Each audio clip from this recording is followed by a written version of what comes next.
afternoon, wonderful film industry family, as I may introduce you all. My name is Marta Sikorska, and today we will speak about difficult times that we are having now. Well, maybe not difficult, maybe interesting, who knows. Let me introduce our guest. First of all, in our studio in Warsaw, we have Artur Liebhart, Festival Director of Millennium Doc Against Gravity Film Festival. Welcome, Artur. And Błażej Hrabkowicz, Festival Director of CINEMAFORUM, our main host. And with us, hello Błażej, and with us are, in Italy, Laura Abbaleo, Associazione Cinematografica e Culturale Laboratorio de Sogni. Welcome. Very good. Thank you for the invitation. And France, Karim Kourani, Association Kinograph. Hello. Hello. And Malta, Joyce Greg, Malta Film Foundation, but also Joyce represents media.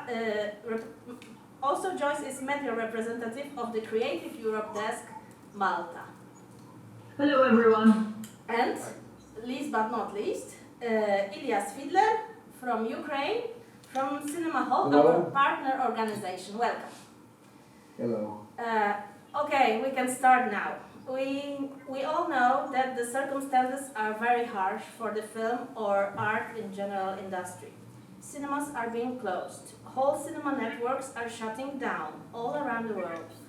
What can you tell us about financial side of film festivals organization process nowadays?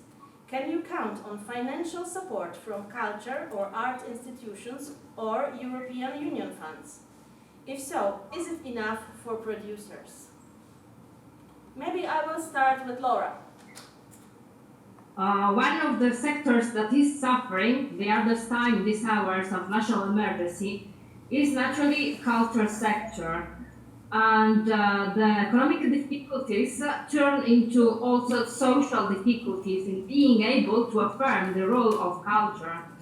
Not only as service, but also in identity, union, and sociology. One of the most important problems is, yes, business, and in this COVID period, because we have no many sponsors. For example, in our edition 2020, our association, we decided to postpone the festival because it's not very easy for ministry, for a private sponsor to give money in this period, and the situation is not only for my association and my festival, but this year we have the 10th edition, and we decided to postpone it to next year when the situation will be easier for us. And because the national decree in Italy says that in order to contain the spread of this virus, congresses, meetings, and social events are suspended throughout all the country, and demonstration events and shows, and all kinds of these events are suspended, included cinema and theatrical events, shows, everything that involve crowding of people, and these are all complaints for interpersonal safety. So we decided to have not our edition. But I think that one problem is that we can imagine other formulas for film festival, other ideas, because historical festival, they decided to have online or digital formulas, for example. I don't know. I'd like to hear listen to other people, what are they doing, and also the situation in their nation. Italy is very tough to because I think that a very important problem is the rules in premieres of films, and don't like to have a digital formula of his premiere, for example. How was in the case of Millennium Doc Against Gravity Festival? Because it was partly in cinemas and partly online. We took the decision of changing the dates of our festival 3 days before the official announcement of lockdown in the beginning of March. Our decision was to change the dates to beginning of September. And then we have been watching closely what are the other medium-sized festivals around the world are doing, and we have noticed that slowly but surely the idea of online festival slash hybrid festival is taking place everywhere. So since beginning of June, we took another decision that if our festival will take place in cinemas in September, anyway, we will be ready as a backup or as a supplement once the screenings in cinemas will finish. We will start our online festival.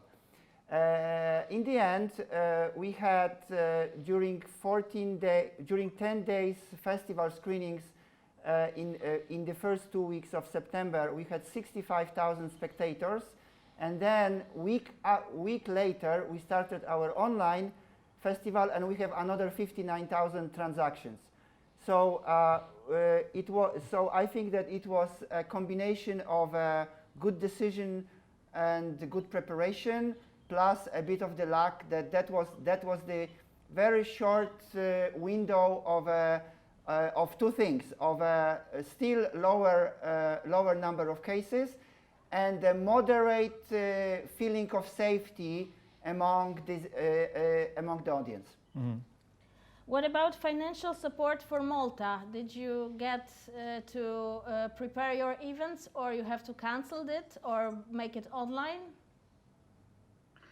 So, of course, we're here discussing festivals, and each of us has a perspective of what is happening in our own respective countries. But in general, one has to think what type of festival you're organizing, the type of audience, and the type of financial model that you had in place. Because I think from what I'm hearing, the financial models vary from one festival to another and perhaps from one country to another.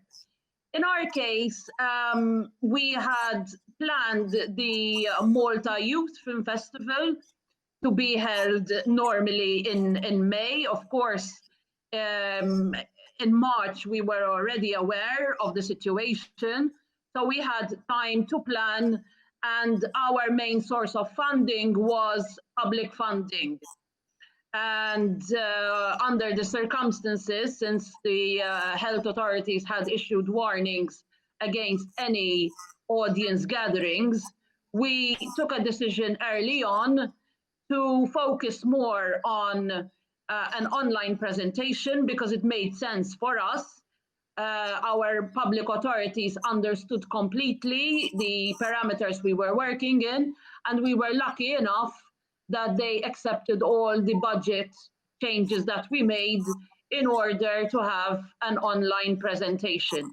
So in our case, instead of having the traditional award ceremonies, we avoided that. We did it all online. We filmed the presentations. We filmed the winners accepting the awards in their own homes.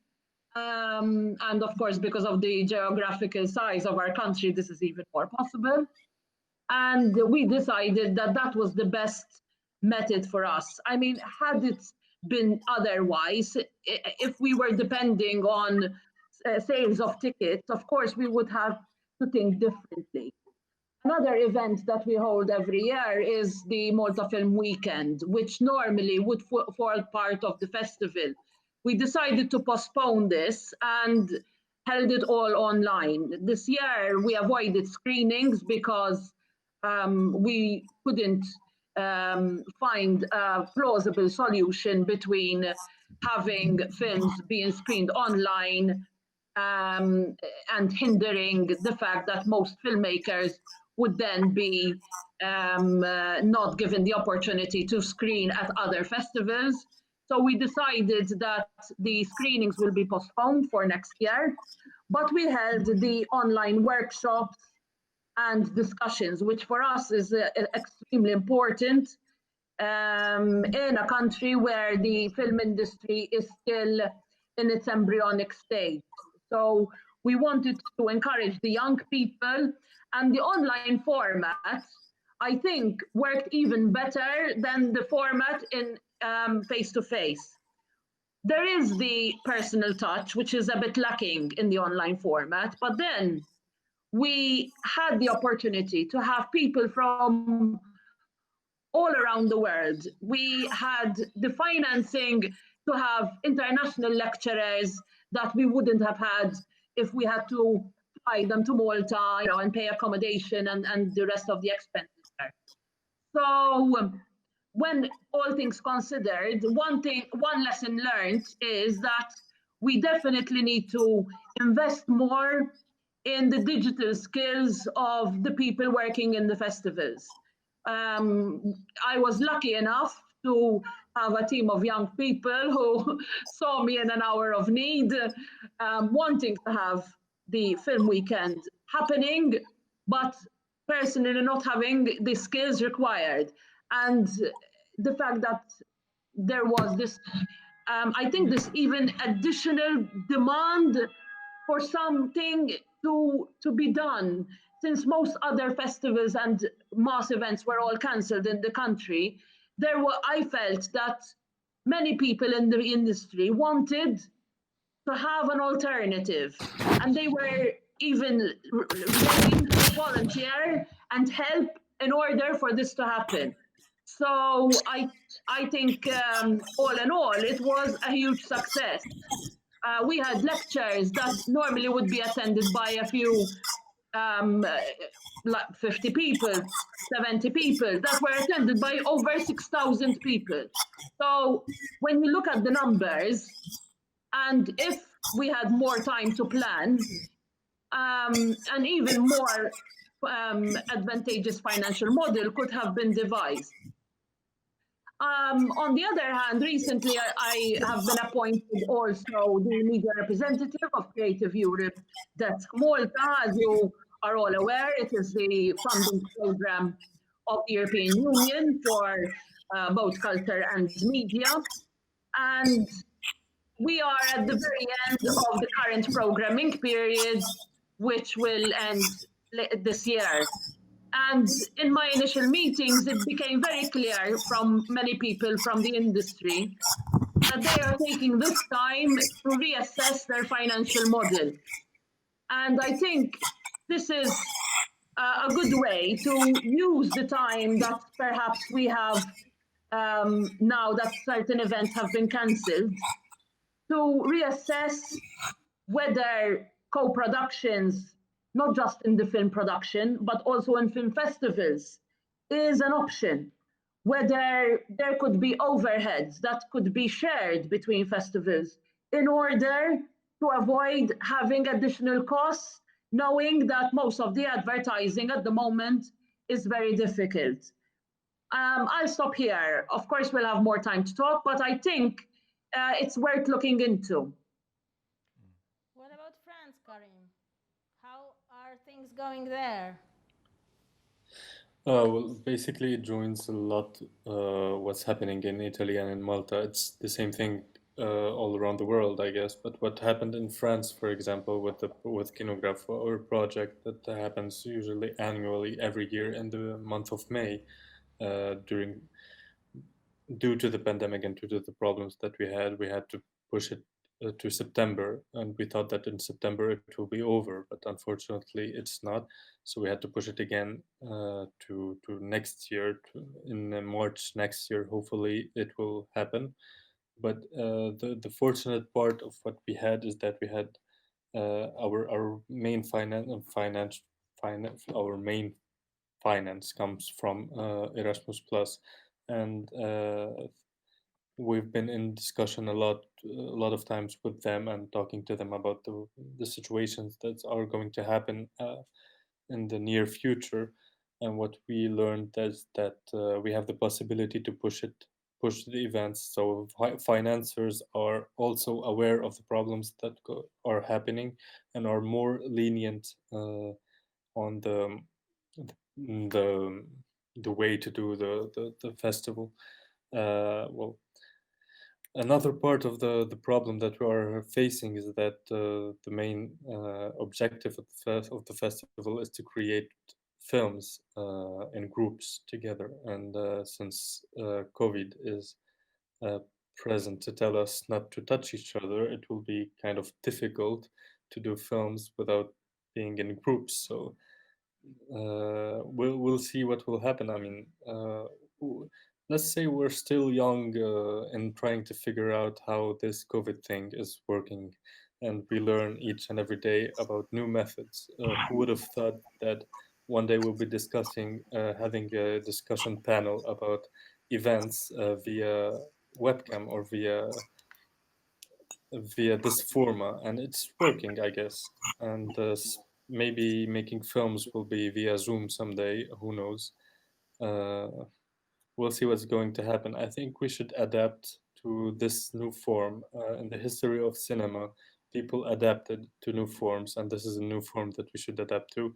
And hopefully one day when they find a solution for this COVID thing, we'll get back to some sort of normality. But the good thing is that in this way we could have learned something new to do, and then we'll continue doing what it's best. I mean, cinema is the sincerest form of representing reality, and we live in some sort of unrealistic reality that we should use it to create something interesting and to create something that will be good for all the festivals. And maybe it's a lesson, so let's learn from it. This is what's going on in France. Basically, we're taking everything poetic and taking everything metaphoric, but it's real. And it's here, it's present. We should work on it. But yeah, I mean, the only thing that I could say is who knows what's going to happen. But let's keep the morality up and let's be optimistic. Thank you for such kind words, and you bring something optimistical to this conversation. And Julia, I also want to ask you about other forms of support besides financial that you could get in Ukraine, because you are not a member of European Union. So how can you make festival film events these days in Ukraine? Hi, thank you for invitation. Firstly, I want to say that I'm very happy to see everybody. I'm missing everyone, and those days I would have to be in Warsaw and like driving the scooter, the Lime, or anything else, and to see everyone. But you know, the times of Black Mirror sujet. So for Ukraine, we have the situation where the restrictions are softer than in other countries. So we have the cinemas open, the red zone. Also, the government have a declaration that cinemas could work in red zone. There must be space between people, but cinemas work even if it is a green light territory. So we are a programmer company of the biggest short film festival in Western Ukraine, the Zaporizhzhia International Film Festival. Also this year we ran a first Ukrainian drive-in festival. So people watching films in cars.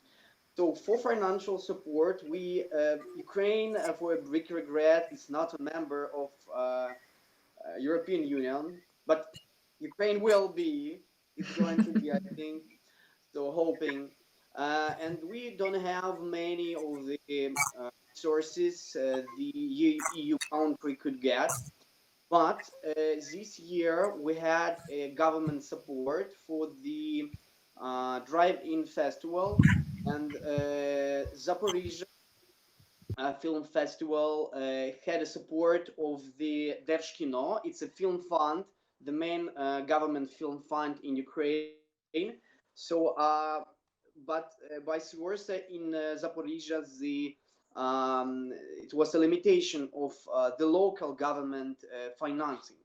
So if we haven't had the financial support of government, the festivals wouldn't have been done at all. So for other not only financial stuff, we had many requests for online festivals, because we have the IT department in our company. So we make websites for festivals, we make online translation. So, for example, for next year, the Zaporizhzhia Film Festival is thinking about the situation where it will be closed down, so lockdown, so they wouldn't have a possibility to make a offline event. This year it was offline because of the green zone, and we decided to make a conclusion, the service for festival to be online. For example, as I say, we have the technical department, IT. So, for example, the 3 days of online translation of the festival, not including the video recording of the ceremonies, costs €1,500. So it's not so much, but you have all the festivals online, transmission on YouTube or Facebook, and no social distance is online, and it's not a big sum to be invested. So for as the previous guys told, that to bring someone to country, you need to pay for tickets, accommodation, meals. Online is much cheaper, but you know, offline is more, how to say, it's more emotional. So as to have in conclusion, this year we had 2 events, one drive-in, one was offline, but maybe next year it will be online, and only source to be a financing the festivals were government, the local Ukrainian government and local Ukrainian council. Okay, so I have a question to our Polish guests. What are the pros and cons of organizing online film festival, Błażej? Well, first of all, I'd like to say that it's great to be here, and I also like to say welcome to all of you. I really would like to welcome you here with us in Warsaw, as we do every year during CINEMAFORUM. Unfortunately, it's not possible. But I don't know if I can match the French poetry of Karim, but I will leave that to you guys. But a few issues I think interesting came up during what you said, what Artur said. And I would say that in my view, the festival which is being held only online is, I stress that, only online. For me, it's only a solution for a time of pandemic, which doesn't allow for the festival to happen normally. However, the hybrid formula of the festival, which Artur and his team employed during Millennium Dogs Against Gravity with great success, is something which can be really beneficial. And just to continue the thought that Joyce provided, that these, and also Karim, these times which force us to adapt, they also force us to come up with different ideas, with different formulas. And I do think that the hybrid formula of the festival, where you have this, of course, you still meet in the cinema, you watch the films, because the festival is, for me, is all about the meeting and the very specific form of digesting culture, digesting film. And that shouldn't disappear, in my opinion. But apart from that, if you do an online version, like Millennium Dogs Against Gravity did, what it enables you to do is it is an opportunity to widen your audience, to search for a new audience. Maybe Artur can talk in greatest detail about that in terms of the Millennium Dogs Against Gravity. But I think that when you have a festival in a certain city, certain region, it's there. But some people can. There are people interested in films you're presenting in all over the country, and if they cannot attend, they can view it online. So this is a great tool. This can be a great tool to widen your audience. And if this stays with us, if one of the results of the pandemic is that many festivals will go hybrid, I do think it's okay. And it can be beneficial. It can provide new tools as long as this, traditional segment is still with us, because I do think it's really, really important. If we go completely online, I think Ilya used the word Black Mirror. If we go completely online, it's Black Mirror, and I don't think it's the good way to go. But in terms of financing, just to touch upon a few subjects that came up during the conversation, I think that in your words, Laura, it came up also. That there is I think we also see, now we see the very difference between private sponsorship and public financing. Of course it's a difference, but now it's really visible. And Laura said that in Italy now they have trouble with private sponsorship because private companies have problems, of course, economic crisis, and maybe they don't want to support the festivals as they did, although this is not a general rule. I guess it's not everywhere, and not every company maybe is withdrawing the support for the festival, but it can be in some cases more difficult. But there are festivals, like for example CINEMAFORUM, which are mainly financed by government, local council, city council money, and also European money, because we also usually have a strong financing from European Union, Erasmus+. And I think that, of course, the economic crisis is also is also causing a lot of difficulties for the governments and for the states. Yeah, for the budget. The budgets are really strained, but the festivals and also the cinemas, which are in some ways public and have public financing, sometimes I think have a chance to maybe be little more poor for some time. For some time, maybe a little bit more. The program or the scope is much smaller, but they have the chance to survive, as opposed to the festivals which had private sponsorship and and they mainly had that. And it just dried up because of the pandemic. Because it also has to be said that if you organize the festival and have to provide a sanitary regime, sanitary restrictions, epidemiological restrictions, the costs go up, because you have to. But you can find medical sponsors, like you can, yeah. Found some volunteers. Yes, so. Of course. So there are ways to deal with that, but you have to, for example, well, in Italy, there was a Venice Film Festival, which said that they had to, of course, it's a big, rich festival, so they managed, but they had to, I think, 700,000 euros more from the budget of the festival. They had to provide it in order to get all the safety regulations in place. So I do think that this is also something to come up with, to consider. And in terms of financing from the institutions and from the European Union, I think the main thing from my point of view as a director of CINEMAFORUM and the organizer of the film festival is the need for flexibility.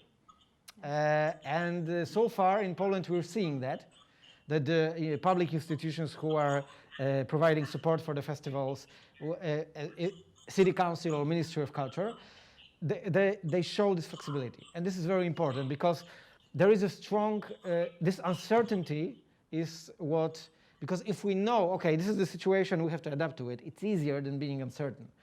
And hopefully next year it will be easier. But hopefully is the main word here, because we don't know. We may still be, next time this year we may still be in the pandemic, we don't know.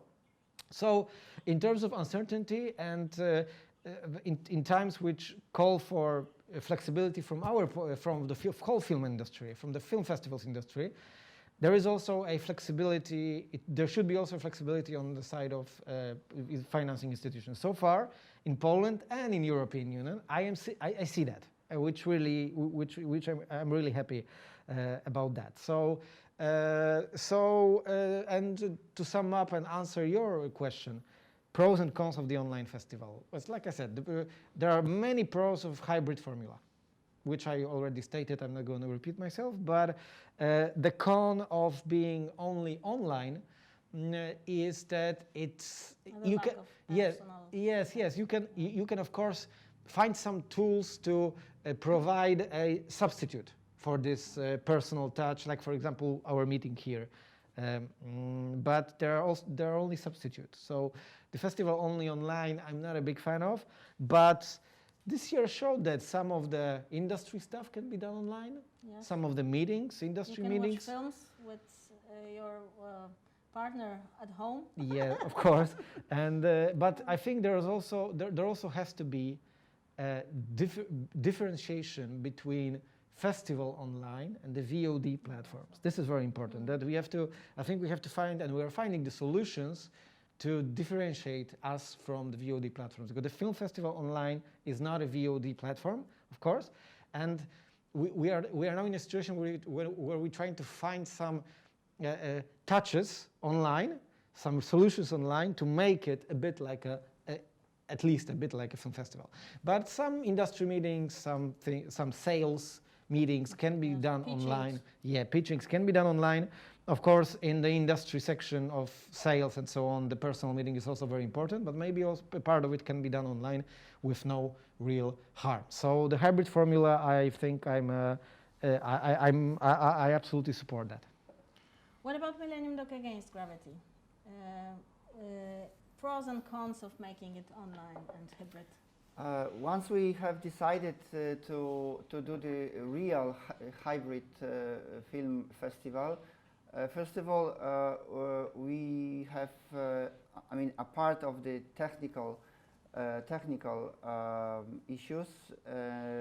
We have decided to divide the budget. That the one budget will be for the cinema edition, and the complete other budget and other tools will be implemented for the online edition. Another thing which we wanted to deal with it properly is that to somehow maintain the festival touch and the feeling of not single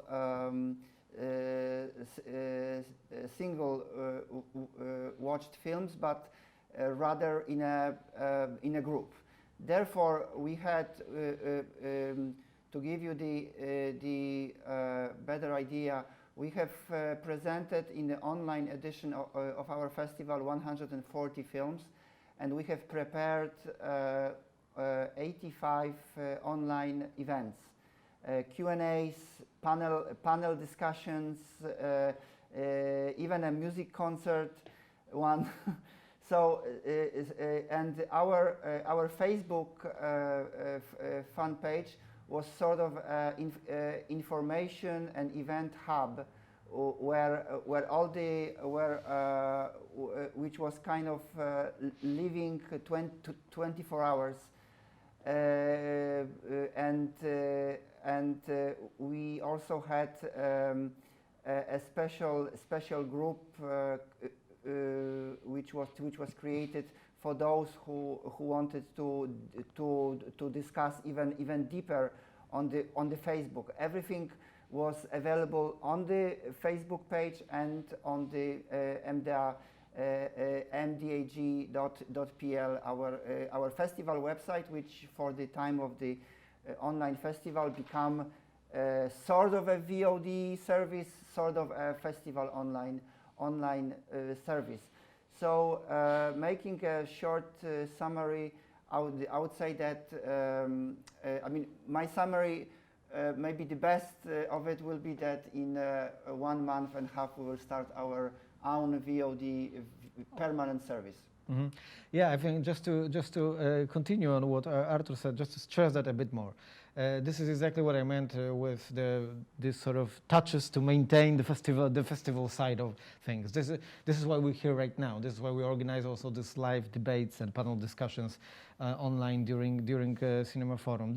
These are the things, and also we have Q&As online like Artur had and his team on Millennium Dogs Against Gravity. These are the things that sort of rescue the festival side of it and differentiate that from the VOD platform. Because of course, even if, because you just said that your VOD platform will be there and you are starting your sort of a VOD platform.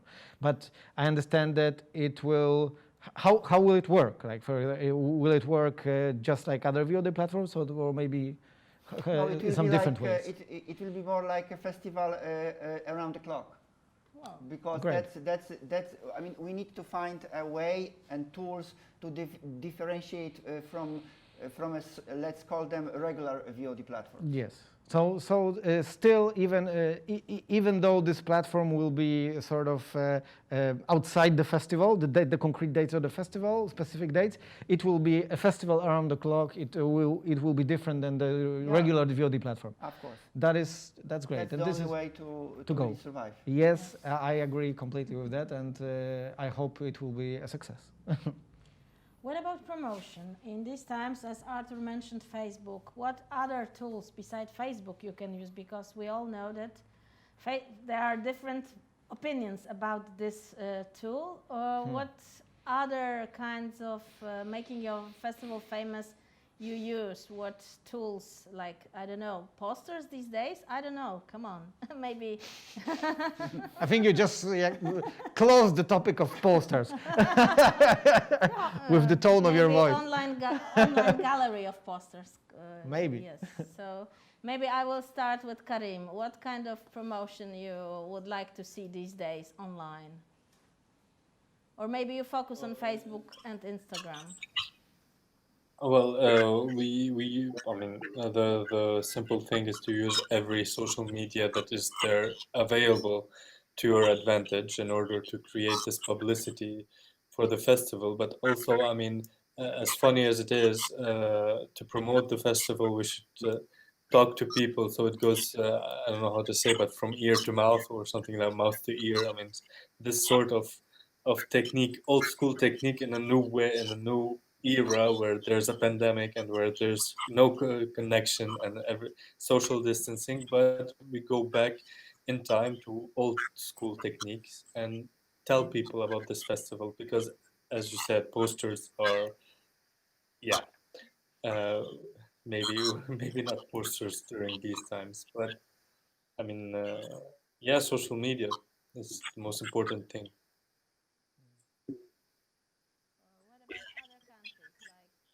Malta, how you promoted your online events? Well, I think the first step in every project, whether it's during COVID or not, is understanding your audience. And one of the things that we understood is the fact that the event that we had before will have a change of audience because of the platform. So we started off with an audience segmentation exercise where we understood how our audiences are going to change, what demographic they are, what they like, what they understand, what is accessible to them. Of course, we found out that many online techniques and tools can be used to our advantage. I agree with Karim that old school methods shouldn't be disregarded. In our case, for example, if we are holding a meeting or a lecture about a specific topic, I did reach out to the key figures in the country related to that topic, because I knew that the multiplier effect of them spreading the word to interested people and like-minded people would be very effective in bringing an audience together. The choice of speakers in our case was fundamental, because we realized that certain speakers had their own contacts, which were extremely diverse, and they brought in new audiences that we hadn't had before. So in most of the projects that we conduct, the idea of a consortium is advantageous because of this reason, because they bring in additional people to the main event. But we use techniques like, for example, creating a countdown to the event, issuing reminders to all the people that registered, because Facebook, has all these features. The question is whether you have the right people who know all these techniques, who can advise you on how to use them. And as I said before, I was lucky enough that my team was able to do so. But I think I found out that most of the things that we did online were actually watched more in when they were relayed after they were recorded than when they were live. That was a very clear indicator that the viewing habits of people nowadays has changed. And the idea that they want to do it at their own time rather than at the time that you are asking them specifically came out very clear, because Facebook as well has many features related to insights that can tell you the viewing times, how many people, how many impressions, how many people logged on more than once. Especially, I think it depends on the event, really. When it comes to sessions where there is an amount of information being relayed, we found out that many people want to watch the session even more than once to understand completely. When it comes to things that are more light or screening or appeal more to the emotion, people want to be there in the live event. I agree with what has been said. One of the fundamental issues with online events is the fact that the idea of coming together, celebration, that is lost unless we create an alternative whereby the online community feels that they come together at the same time. So I would make a bit of a difference whether the event appeals more to the emotion, like screening of a film, or towards the dissemination of information, which is also a fundamental part of many film festivals today. What about you?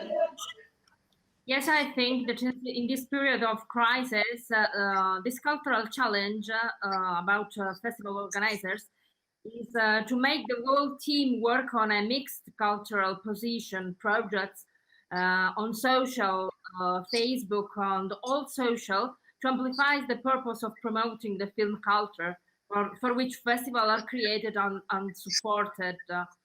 For now, there are no concrete solution because it's too early to evaluate the effectiveness of every strategy, because it is an exchange of ideas, the path of mixed formulas.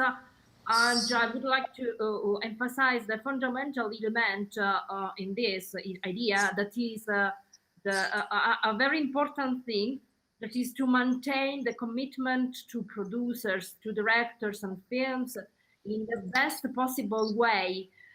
We will be a whole community, Facebook community, because real life is different, it's completely different. But in period of crisis, we have to work in this way. So nations are different, and I think that a good idea is this mixed hybrid formulas, also in promoting with social. What about Ukraine? How you promote online events and festivals? We can't hear you. I'm sorry. Yes. So I had an idea for Karim. Karim told it's very hard to make films during pandemic. It's very fun to make the sci-fi films when people are in open space. They are in space suits, social distance. So, more sci-fi films and fantastic. So for the marketing for festivals, we have a marketing department in our company. I mean, some years ago, when there was a Project Hunger Games, you know, the Hollywood movie, we made the promotion for this movie, the digital project with the biggest film channel in Ukraine, TV channel in Ukraine. So for festivals, we have a marketing plan. We have over 10 or even 15 points in this plan. So the main points are social media, Facebook, Instagram. We also try to use Twitter, but it didn't work well. Then we have the media partners, the TV channels, the online websites, the news, internet news. So they post about the festival, and audience who are subscribed to them, they know about the festival. Also, we use the Telegram. Telegram. I'm not sure on Malta, France, in Italy, in Poland, Telegram is popular, but in Ukraine, in Russia, in the former Soviet Union, it's very popular. So also we have the email marketing. Sometimes when we have the budget, SMS marketing. We have the words of mouth stuff, like we have a quiz, tickets for the festival, or best place, or I don't know. People share the content on social media. Then what we have the YouTube. We try to integrate our information on YouTube news, on YouTube channels. YouTube is very expensive, much more expensive than Facebook or Instagram. We even had some ideas how to spread the word by cats. You put something on the street cats, the advertising, people like trying to stroke, and they watch the advertising of the festival. It was fun. We didn't make anything like this, but I think during pandemic you need to try to use all the tools that might be helpful for the promoting of the festival. But I agree with the previous speakers that it's time of Facebook, of digital promotion, because posters are not effective at all. We don't print posters for the festivals, but digital activity, Facebook, Instagram, email marketing, the other tools are most effective tools ever. So online festival, it means online promotion. I would love to see my cat if someone tried to put some advertising on her. Good luck with that.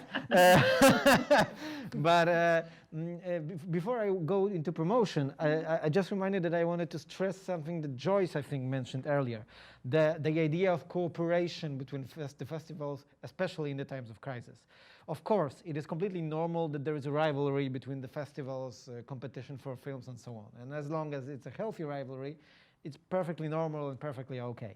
Now, our festival CINEMAFORUM is, of course, we are in a situation, we are not in competition, for example, with Millennium Dogs Against Gravity, because we have completely different scope and ideas and completely different formula of the festival. But I think it's wider than film festivals. I think that nowadays, in these times of crisis, there are many people, many sort of segments of film industry that have their own interests, like producers, distributors, film festivals, filmmakers. Of course, they have their own interests, but there has to be, I think, some kind of recognition that we are in the same boat, maybe in a different segments of the boat, and that it's a big ship in which we sort of, let's make sure it's not Titanic, is what I'm saying, because we are, and there is, I think, a need for some kind of cooperation, some kind of maybe solidarity. And I also, the great example of this, I read a couple of months ago before the cinemas, because as I understand it correctly, France is now in lockdown and cinemas are completely shut. Karim is nodding, so I guess that's true. But before that, like in this window of opportunity that Millennium Dogs Against Gravity and a couple of other festivals took to be in a traditional way, a part of the online. I read some article with the interview with a couple of independent distributors in France, which said they said that in times of lack of the blockbusters and in times of a great crisis of cinema, they feel even the obligation to put their films in the cinemas. And they really even gained because of that, because there were no other films, so people came to see these films, of course. And it turned out to be in their own interest also. But it can be combined. Your interests can be combined with some kind of support for other branches of film industry. And cinemas, during this time of before lockdown now in France, cinemas, they had these kind of films to present to the audience, and they had some kind of audience. People went to the cinemas. So I think that this kind of cooperation and solidarity between film festivals, but also in the film industry, is needed right now in these times of crisis. No, of course, nobody expects anyone to stop fighting for the interests of their festival or film or production company. Of course not. But I think some kind of balance can be found here to really provide support for each other, some kind of support to survive, because we have to adapt, and we have to survive this crisis in some way or another. So this cooperation is important, and there is also one thing. We participated in this. I think you did, and Artur also did, this kind of forum of film festivals, which is Polish Film Festival Network is created now. I think it was the idea of the Krakow Film Festival to create this kind of network of film festivals, organizers, some kind of co-op to discuss the crisis, to discuss the solutions to the crisis, and maybe cooperation and ways to find some solutions. And I do think it's a good idea. And so I wanted to stress that. But in terms of promotion, I can only agree with what Ilya said, like right now. Online promotion for online events. If there is a hybrid event like Artur's festival, of course, the combination of the traditional way of promoting, like posters and so on, and the online form of promotion is completely logical. In our case, the CINEMAFORUM festival, when we decided we will go online, and it was like 3 weeks before festival, we decided that there is a great degree of uncertainty. We cannot we cannot place our bets on cinema, and we have to go online. And yesterday, announcement from the Prime Minister, the Polish Prime Minister, confirmed it was a good idea. But when we decided, when we made that decision, we immediately decided that the traditional form of promotion, like posters, is completely unnecessary, because we have to focus on the online promotion, and of course Facebook, social media, especially Facebook, has a great degree of tools, very effective tools to do that, which we're doing, and of course promotion in the media, traditional media, and so on. Also because TV and radio are working during the pandemic, and they will be working during the pandemic. So people are if they're not going to cinemas and theaters, they of course turn to VOD platforms, but they also watch TV, and so TV channels are something that is still a good tool of promotion, I think, and this is it. So it's absolutely, it makes no sense to do a outdoor promotion, in my opinion, at least. For nobody on the streets. Yeah, for an online festival, and especially during lockdown when there's nobody in the streets. So yeah, online, I think online tours for the online festival, hybrid tools for hybrid festivals, and this should work. Yes, but you should also put a great effort to have a good graphics. Yes. To foster design online. Of course. But it should be very well designed these days, because we're having such a huge competition. So you have to be very recognizable. How to do it? How to be recognizable in the online world? I would even say competition of information. That's right. It's not even about the value of graphic, but I mean we are overloaded with information, and our aim from the first edition 17 years ago of our festival, that we will work on the audience, and we are our focus is on the audience. We care about the industry, but not that much us for the audience. In this special, hopefully soon vanishing time,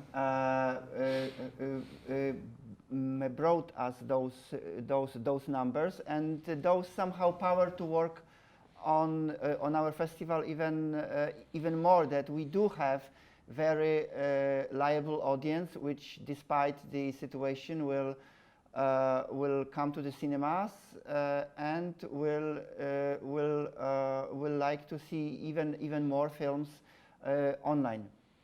Plus, because we did have that audience, I just mentioned that last year we had 94,000 tickets sold. So despite the sanitary regime and only 50% capacity of seats in the cinema, our 65,000 tickets sold number is meant that it could be much more if Corona would be not there. So for me, it is also a time of verification of leaderships, a verification of the idea, why are we really doing our events, for whom and why, and if such a horrible, I'm not afraid to saying that situation came upon us, we also should find some sort of chance, some sort of tools to look what we can do better, how we can know ourselves, our teams, our audience better. Mm-hmm. I think what Artur just said is really important, and I'd also like to add to this that the festivals which are there, which have been there for a long time, and which have their own audience. If it's a small festival, this audience can be, of course, small. You don't have to have 65,000, because Millennium is quite a large festival, of course, and there are smaller, like for example, CINEMAFORUM. But if you have an audience which is coming back year after year, if you have a reliable audience, you have a greater chance of surviving this time. And like Artur said, the optimistic thing is that even during the pandemic, in this window of opportunity, which is coming up again, but still this window of opportunity was in the middle of the pandemic, which everyone has, for a couple of months now, their sense of safety is pretty much destabilized. And even in this moment, there were full capacity of seats allowed in the screenings of the Millennium Talks Against Gravity. There were, and frankly, every festival I was during this window of opportunity, it was the same. It was really the same, that people really wanted to come to cinema. They came to cinema, and some people had to be turned away because 50% of the seats were sold, or in terms of the festival, like for example ours, Kourani and so on, which the admission is free, the 50% seats were taken. People had to be turned away. So the optimistic thing is that this audience didn't disappear because of the pandemic. They are still there. They still want to attend the festivals. They still want to see the films on the festivals. And this is the segment of the larger film or cinema audience which really wants to come back to cinema, which really wants to see the films in cinema. They can also see the films online, of course, great, but they want to see this in cinema. So this audience is not disappearing, and I don't think they will disappear.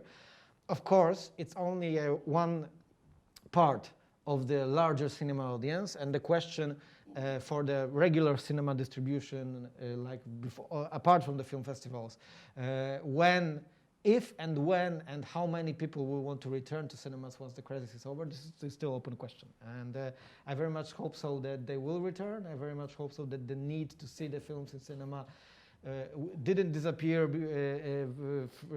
after World War I, and the pandemic of the flu didn't disappear during World War II, and I hope it won't disappear now. But I don't know the answer to this question. But the film festivals which have a reliable audience, like Artur said, this audience wants to come back, this audience is faithful to the festival, and this is something, and it has to be taken care of also in the online environment. We have to take care about our audience. That's definitely Of course. Resume of this part of conversation. What about your audience? Do you miss your viewers? Do you miss your cinema goers? Or are you also a cinema goers like me? I myself love to be in the cinema, and I can't imagine be anywhere else happy. So maybe with the book. Maybe. Laura, how about your audience? I'm a cinema lover too, and for us, for our association this year, it will be the 10th edition, and it is our anniversary. So we decided not to do the traditional way of our situation, because we like to, and we hope that situation can stop very soon, because we love cinema, but we know that mixed formula, the hybrid formula on digital, is the only way to save innovation, to save our works, our efforts, or promoting film industry, and so on. Yes, I think that cinema audience can't stop, because we have cinema in our heart. We love cinema, theater, and cultural event, but we are in an emergency times, so we don't know, we are scared, we are confused, but I think that everything will stop, and I hope soon. So yes, I am sure that our audience is there, and we can meet. They miss very much. So I think that soon we can hear hearts and sharing experience on real life, and not only in digital formulas. But now it's really necessary to save teams, workers, industries, promotion, because cinema is creation, is cinema is ideas, is sharing ideas, a new way to think about a new situation. So I think we can afford everything. But yes, audience is safe, I think, I hope. Karim, what about young participants of workshops? Do they make friendly scenarios? Well, recently I just watched a trailer of a film called Songbird, produced by Michael Bay, and yeah, it's a film about COVID-23. The COVID has mutated, and yeah. I mean, Killing our positivity, Karim. I mean, it's not my cup of tea, Michael Bay, but I mean, like everything that's happened in history, I think we should always mention what's going on at the current times.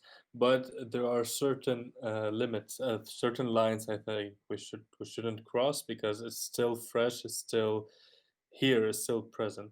But for the young participants, I think what's really important about what's going on with COVID-19 is not the fact that it's a pandemic or it's a sickness.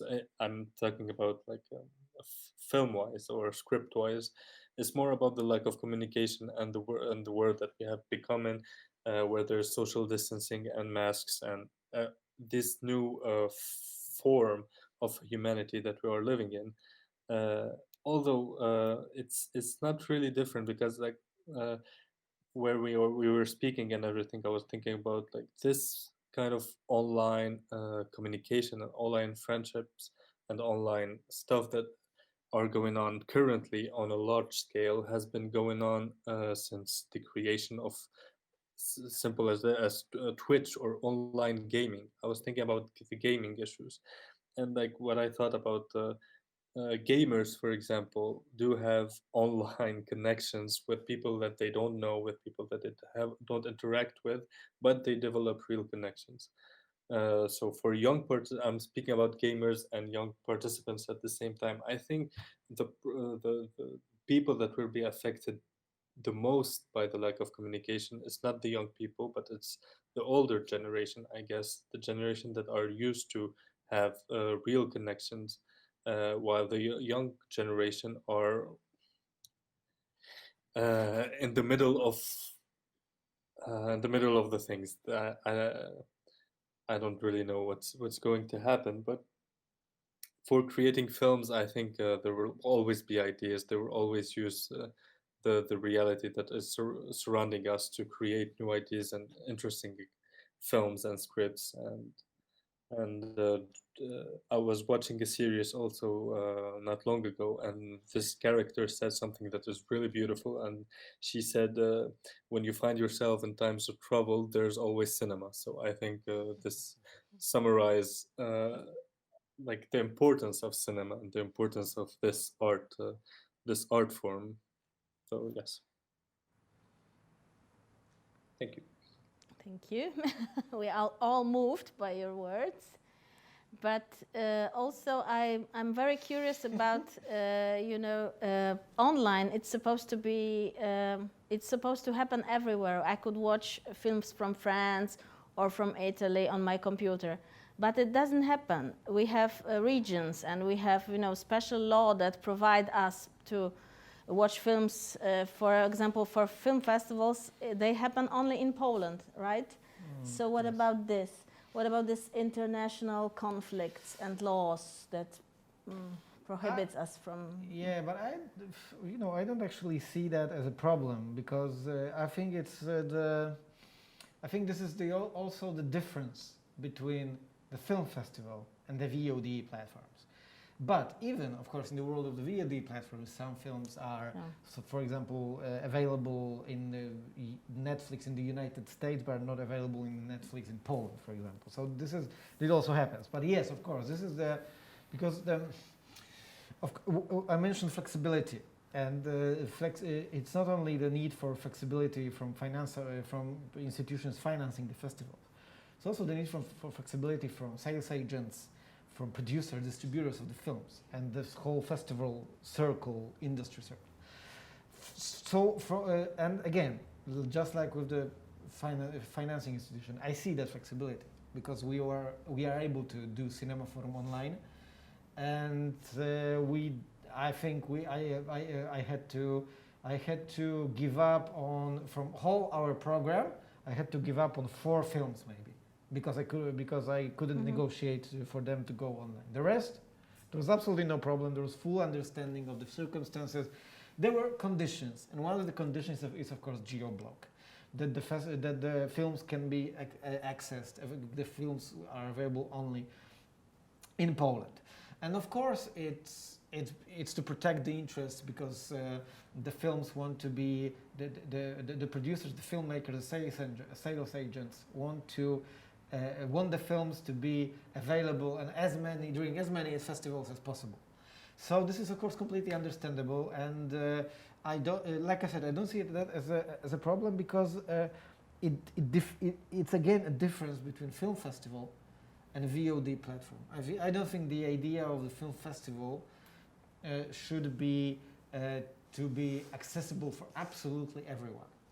I think film festival is still a moment in time and space, even if it's online space, which is happening, and and even of course in the online space it's stretched. It's different rules. There is the idea of the festival around the clock, which Artur mentioned, and the platform they will have on Millennium Dogs Against Gravity. But I think this is also the way to differentiate the geo-block and all these rules at the film festival from the VOD platform. You know, but I used to dream of going to, for example, Vision Durel. And when Vision Durel goes online, I think, well, maybe this time will be my time to see the films on Vision Durel, but it doesn't happen. So it's painful for you, I understand. No, I think that's the interest of filmmakers secured by this way, and also the interest of festivals in France, in Italy, in Malta, that their way of curating, their way of holding to the audience is also somehow secured. And another aspect of that geo-blocking is that most of the time festivals are the first window for a certain films for the certain territory. Yeah. Who knows what will happen after the festival? So and also there is a different time for a premiere of a certain film at a certain festival in Poland, and for instance the let's say in Germany the same film will have a premiere at another festival 2 months later. So this is also another aspect of that geo-blocking. At the end of the day, works good for everybody, and for sure for the film industry. Yeah, I agree with Artur completely. I think that also it protects the interests of everyone. And as far as the audience is concerned, these are the films that most of the films that are shown at the festivals, they make a tour around the festivals around the globe. So I think in most of the countries, in many countries, there is a possibility to see that film. But yeah, I agree completely with Artur said. This is necessary to protect the interests not only of the industry but also of the artists, filmmakers themselves. Okay, any other opinions about it, about geo-blocking and not to be able to see festival in different countries? Okay, Joyce? Whilst I agree with everything that's been said, I think that an alliance needs to happen. We individually can come up with many ways of supporting the industry of film festivals at the moment, but unless there is a formal agreement between various festivals, I think the individual efforts will be lost. And the collectivity of festivals coming together would pass a stronger message that the support of the industry of film festivals is greater than the competitive element. We all know that the competitive element is there, and as has been said, it's a healthy thing to have that. But on the other hand, we have to think as well that the uncertainty of the future has put many filmmakers' projects on hold for the time being, because they do not know when it's going to screen. They cannot enter into distribution agreements that then are going to be compromised.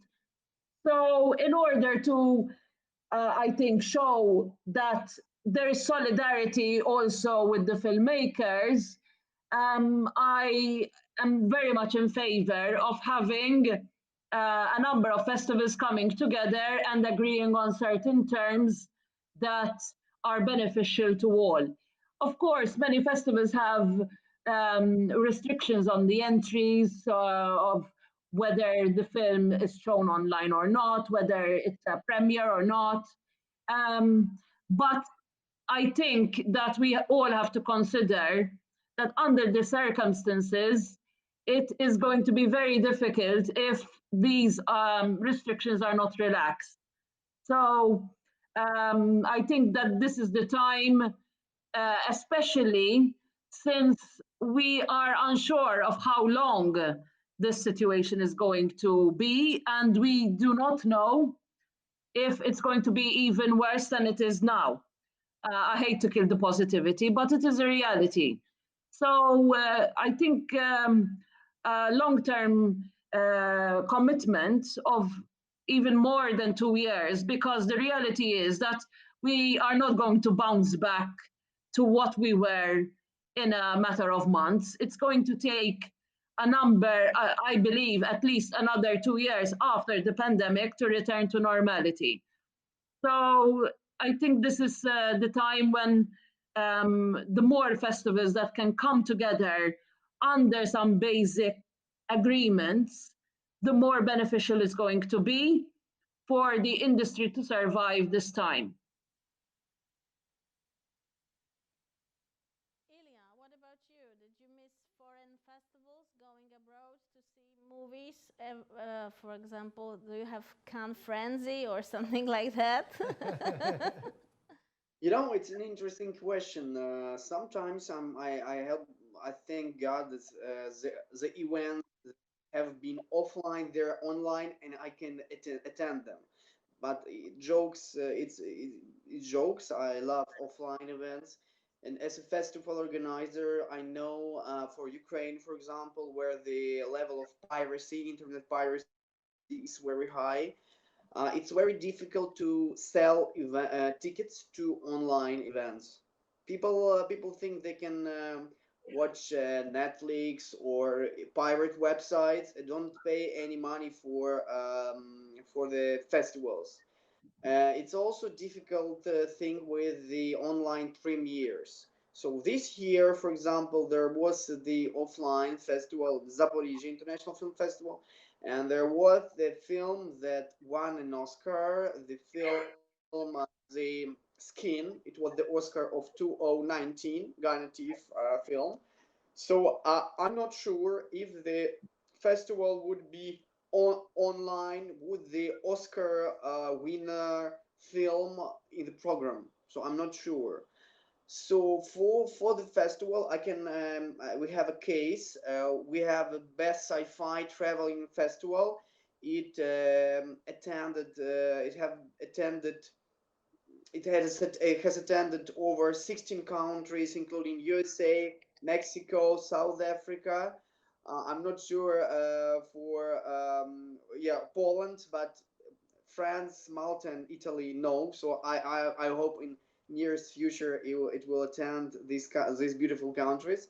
So we have a partner in the city of Gothenburg in USA that decided to host a festival. So there was a problem that in this city the cinemas are on lockdown. So what they decided? They decided to sell tickets to this event, to make it on Zoom as a Zoom conference, and to stream films in Zoom online. So the people who bought the tickets, they could have a link to Zoom meeting, so they could control who watched the movies and stream it to Zoom. So it was a decision for them. The interesting stuff we always try to do is to state to filmmakers then that the screenings could be everywhere. So the territory we ask the rights for the festival for is world. So if we want to screen online, it's not a problem. We need to make the agreement or to have a permission from the right holder, from the filmmaker of this or the studio. And if they have the permission from the studio or filmmaker, we can screen it online without geo-blocking. But sure, I agree with you. Geo-blocking is one of the biggest. I don't know how to say. It's a good stuff. So you can screen in Poland or in France. The other thing that there is a VPN. You know VPN. What I mean. So you can how to say, you can be from USA, but you can make the stuff you are from Poland or from Switzerland. So, but not everyone is familiar with VPN. So geo-blocking is a good decision for this. Now some more people are familiar to it thanks to you. Ilya has only the interest of filmmakers and film festivals in his heart. So other thing, I think it's a DRM. So if the content transmitted on YouTube, there is some utilities, tools to record the streaming. It's other thing. And if it is a big premiere, for example, I don't know, the short films that is not online and only offline. So some pirates or not good people, I think pirates and not good people are the equal stuff. So I think the exception is Jack Sparrow. Yeah. So they could yeah, they could record the film and then put it online. So I think the other thing you need to pay attention to is a DRM security system that. Yeah, and one of my last questions will be about programming.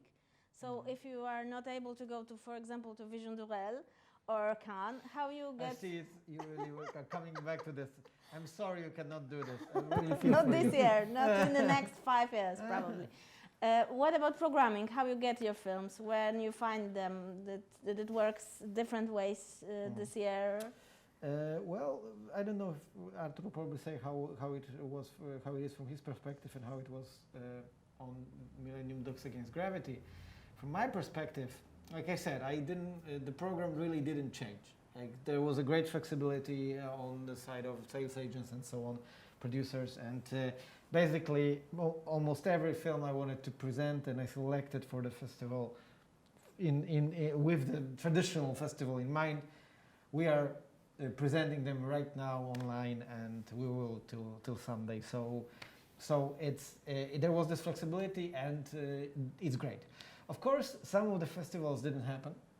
Of course, some of the festivals postponed.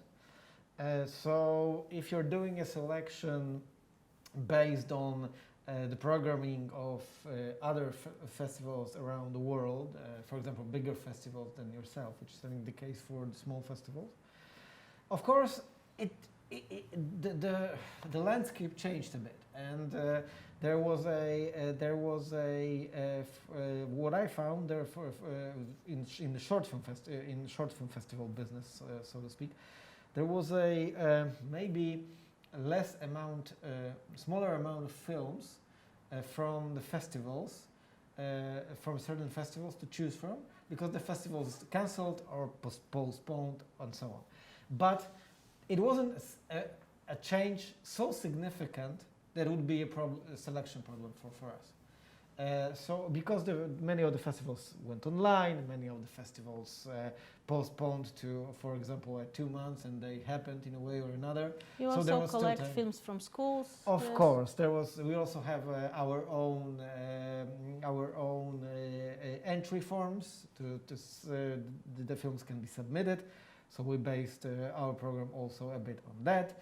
We also based our program for film schools, you mentioned, because this is one of the greatest production hubs of short films is in film schools. But there was a change in